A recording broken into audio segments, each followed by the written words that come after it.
अस्सलाम वालेकुम नाज़रीन, मेरा नाम है असद अली और आप देख रहे हैं हमारा पाकिस्तान। आज की वीडियो में हम बनाने जा रहे हैं एक ऐसी चीज़ जो बारिश या रमज़ान में सबके दिल की पसंद है। जी हाँ, आज हम बनाएंगे कीमे और आलू पालक के क्रिस्पी पकोड़े। देसी खुशबू, ऐसी लज्जत के हाथ रोकना मुश्किल हो जाएगा। ये नमक है, हल्दी है और लाल पिसी हुई मिर्च है और थोड़ा सा मीठा सोडा, थोड़ा सा। और ये है आलू कद्दूकस किए हुए और सीधी कटी हुई पालक और सीधी कटी हुई हरी मिर्ची जो आप हस्बे जायका डाल सकते हैं। तो नाजरीन, ये आप इंग्रेडिएंट्स चेक कर सकते हैं। कीमा है, बेसन है दोस्तों, ज़ीरा और कुटा हुआ धनिया मैंने बेसन में ही मिला दिया है। याद रखिएगा दोस्तों, ज़ीरा और कुटा हुआ धनिया अगर आपको पसंद है तो आप डालिएगा, नहीं पसंद तो आपकी मर्ज़ी है। ज़ीरा तो सबको पसंद आ जाता है। और ये जो सोडा है बिल्कुल थोड़ा सा ऐड करना है, थोड़ा सा। याद रखिएगा, ये ज़्यादा आपके पेट को ख़राब कर सकता है। और ये देख लें, इसी स्टाइल में आप काट लीजिएगा या जैसे आपको पसंद हो। तो दोस्तों, कीमा मैंने बकरे के गोश्त का 1 पाव कीमा तैयार किया है। ये देख सकते हैं आप कितना खूबसूरत बना हुआ है। दोस्तों, आप इसको 15 मिनट तक तकरीबन पानी में उबालें अच्छी तरह धो के, और उसके बाद ये इंग्रेडिएंट चेक कर लें। बाकी आप देख सकते हैं मौसम खुशगवार हो चुका है, आज बारिश हुई है, मौसम कितना प्यारा हो गया है, पौधे कितने खूबसूरत लग रहे हैं, बहुत खूबसूरत मौसम हो गया है और हवा भी चल रही है। आज बारिश हुई है, अल्हम्दुलिल्लाह, अल्लाह ताला की करम नवाजी है। और दोस्तों, अब मैं ये डालने जा रहा हूँ एक बर्तन में। इसको मैंने एक बर्तन में निकाल लिया है, आलू को और पालक को। इसको मैं अलग कर रहा हूँ।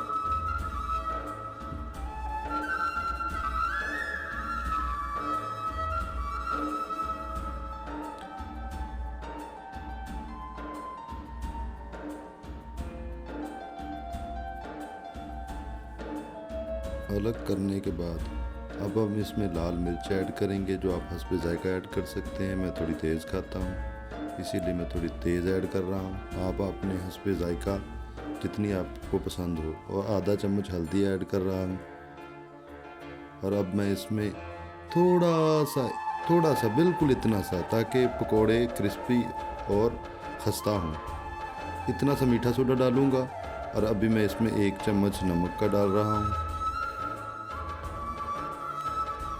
थोड़ा सा नमक और डालूंगा। दोस्तों, ये आप इंग्रेडिएंट्स चेक कर सकते हैं। मैं आपको फिर से बता रहा हूँ, मुझे ज़ीरा और सूखा धनिया पसंद है, वो मैंने बेसन में ही मिला दिया था, बेसन में ही मिला के ऐड कर दिया था। और अब मैं इसका मसाला बना रहा हूँ। अब मैं इसको मिक्स कर रहा हूँ, सारी चीज़ों को, थोड़ा सा पानी डाला है और सारी चीज़ें मैं अभी अच्छी तरह इसको मिक्स करूँगा। इससे ज़्यादा आप इसको और पतला मत कीजिएगा, क्योंकि आलू भी पानी छोड़ते हैं। घी हमारा गर्म हो चुका है, अल्हम्दुलिल्लाह, घी गर्म हो चुका है। बिस्मिल्लाहिर्रहमानिर्रहीम। अब मैं इसमें पहले बड़े बड़े पीस डालने जा रहा हूँ।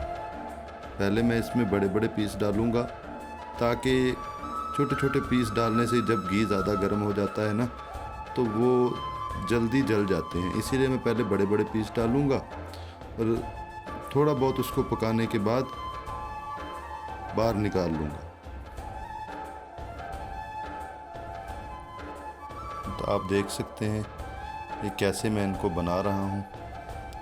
ऐसे सेम आप इनको थोड़ी थोड़ी देर बाद या हल्की आंच पे पकाइएगा।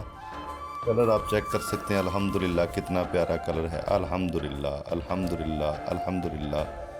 अभी इनको मैं छोटे छोटे पीसों में डिवाइड कर लूँगा। छोटे छोटे पीस करने के बाद ऐसे पीस आपने बना लेने हैं, देख लीजिए, ऐसे पीस आपने बना लेने हैं, ताकि ये जल्दी पकौड़ा आपका घी में तैयार हो जाए।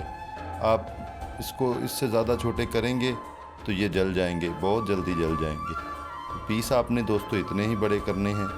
ये साइज़ आप चेक कर सकते हैं। इनको ऐसे ही बनाना है, इतना ही साइज़ होना चाहिए। और उसके बाद मैंने इनको तेल में डाल दिया। अब मैं इनको फ्राई करूँगा। अब अल्हम्दुलिल्लाह हमारे पकोड़े तकरीबन तैयार हो चुके हैं। ये देख लें आप, अल्हम्दुलिल्लाह अल्हम्दुलिल्लाह कितने प्यारे पकौड़े खस्ता और खुशबूदार तैयार। ये आप चेक कर सकते हैं अल्हम्दुलिल्लाह कितने प्यारे हैं। मैंने इनको खा के भी चेक किया, बहुत मज़े किया अल्हम्दुलिल्लाह।